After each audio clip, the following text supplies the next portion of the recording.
What about mitochondrial Eve? I mean, how is that connected to the Eve of the Bible? Also, that's a great counterexample. People have been really focused on mitochondrial Eve. Um, Even old Earth creationists, like, had reasons to believe for a long time until actually my work. And if you talk to Buzz and AJ and you see their response to my book, they'll be in agreement with me about what I'm about to tell you. Mitochondrial Eve and Y chromosome Adam were a gigantic distraction. Right. Okay. Scripture doesn't talk about DNA. That's talking about, if you even think about their names, Y chromosome. First of all, the Y chromosome doesn't appear in Scripture. That's just a piece of DNA. And it talks about mitochondria, meaning mitochondrial DNA. Mitochondria doesn't appear in Scripture. Those are designations of particular pieces of DNA. And it's talking about when the common ancestor genetically of those pieces of DNA was most recent in history. But there's more ancient examples of it too. Okay. But Scripture's not talking about that. That would have been just DNA that we got from outside the garden. What Scripture is talking about is our descent from Adam and Eve, which by genealogical means, which is not always genetic. And so having that clarified, they still think they would still put Adam and Eve really at the headwaters of Homo sapiens, or something like Homo sapiens. They would say Neanderthals were not human. Bill would say that Adam and Eve are more ancient and that Homo sapiens are fully human. That's all good and fine. I mean, that's fine if they want to do that. I don't think Scripture is talking about Homo sapiens, though.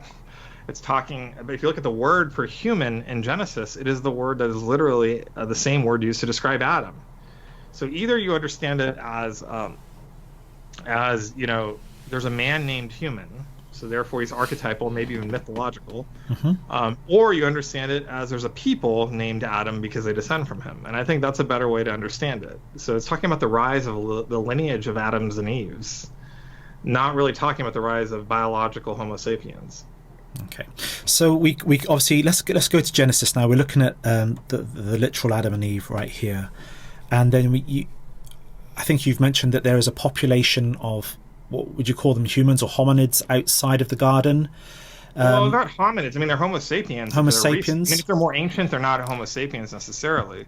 But I think I think the right way to do it is just say they're people outside the garden. Okay, do we class them as Homo sapiens? Or just Homo sapiens? It all depends on when Adam and Eve are. So if Adam and Eve are recent, like just 6,000 years ago, then yeah, they're Homo sapiens. And they are equally human as we are. Okay. I mean, they have full humanness, right? Yep. But they're not the humans to whom Scripture refers. So this whole overlay of what you call human and what is human, all that is a really critical part of the conversation, but you don't want to bias it in the scientific discussion. That's why I think people outside the garden, or even more neutrally, just a reproductively compatible population outside the garden is really all that I'm saying. And so reasons to believe, Fuzz Rana, Hugh Ross, and all of them, they agree with that. They would say that Neanderthals are people outside the garden. They would say they're not fully human in that case. That's up for debate. But they are reproductively compatible with Homo sapiens, and in fact did interbreed. Bill Craig, in his book, which is coming out really soon, he would say that it's very similar to the Homo divinus position of the church. He would say that there were people outside the garden that did or did not interbreed with Adam and Eve's lineage. Like that's not something that he knows from theology or Scripture.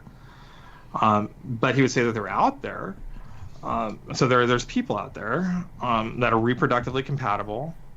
He would say they're not fully human either. They didn't have a full human mind. I don't think that that's necessary. I think that they could have had a full human mind. I don't think that anything in Scripture tells us otherwise. That's part of the reason why I'm much more comfortable with a much more recent Adam and Eve, if that makes any more sense.